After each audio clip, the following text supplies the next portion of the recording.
বন্ধুরা তোমাদের জন্য সুখবর, head constable AWO TPO SSC result out তোমাদের জন্য বেরিয়েছে। বন্ধুরা BSF-এরও রেজাল্ট আউট তোমাদের জন্য বেরিয়ে গেছে।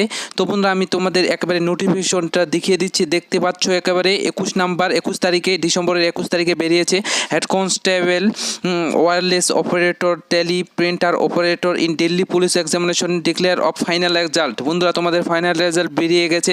এখান থেকে তুমি চেক করতে পারো কতজন পাস গেছে, কতজন ফেল গেছে এবং কতজন পেয়েছে চান্স, সব কিছু পেয়ে দেখতে পারো এখান থেকে এই পিডিএফটা এখান থেকে তোমরা একেবারে দেখে নিতে পারো। আমি পিডিএফটা দেখতেছি। বন্ধুরা পিডিএফের মধ্যে দেখতে পাচ্ছ কতজন পাস গেছে, বন্ধুরা কতজন ফেল গেছে, কতজন কোয়ালিফাইড হয়েছে, প্রেজেন্ট কতজন ছিল, অ্যাবসেন্ট কতজন ছিল, সব কিছু দেখতে